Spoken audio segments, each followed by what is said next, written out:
കണ്ണൂർ കുറുപ്പംപടി രായമംഗലത്ത് വീട്ടിൽ കയറിയ മോഷ്ടാവ് 10 പവൻ സ്വർണവും പണവും കവർന്നു. കുടുംബാംഗമായ കുട്ടി കുടുക്കയിൽ സൂക്ഷിക്കുന്ന പണവും കുട്ടിയുടെ ഡാൻസിന്റെ ആഭരണങ്ങളും വരെ കവർന്നാണ് തസ്കരൻ കടന്നു കളഞ്ഞത്. പട്ടാപ്പകലായിരുന്നു മോഷണം.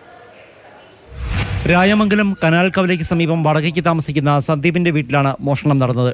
ഇവരുടെ കിടപ്പുമുറിയിലെ അലമാരയിൽ സൂക്ഷിച്ചിരുന്ന വള, മാല, മോതിരങ്ങൾ എന്നിവയുൾപ്പെടെ 10 പവനോളം സ്വർണമാണ് മോഷ്ടിക്കപ്പെട്ടത്. ബുധനാഴ്ച പകലാണ് മോഷണം നടന്നത്. കെട്ടിട നിർമ്മാണ തൊഴിലാളിയാണ് സന്ദീപ്.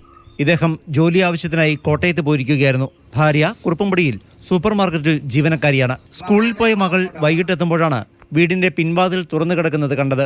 തുടർന്ന് പരിശോധന നടത്തിയപ്പോഴാണ് അലമാരയിൽ സൂക്ഷിച്ചിരുന്ന സ്വർണവും പണവും നഷ്ടപ്പെട്ടതായി അറിയുന്നത്. അപ്പൊ കൊച്ചു വൈകുന്നേരം 4 മണി ആയപ്പോഴത്തേക്കുമാണ് വന്ന് പറയണ. ഇത് തുറന്നു കഴിഞ്ഞപ്പോഴത്തേക്കും പറഞ്ഞ അലമാരിയൊക്കെ തുറന്നു കിടക്കുന്നു, പുറയിലത്തെ ഡോറും അതുപോലെ തന്നെ പൊളിച്ച നിലയിൽ കിടക്കുക എന്ന് പറഞ്ഞു കഴിഞ്ഞാൽ തുറന്ന് ഇടിച്ച് പൊളിച്ച രീതിയിൽ കിടക്കുക.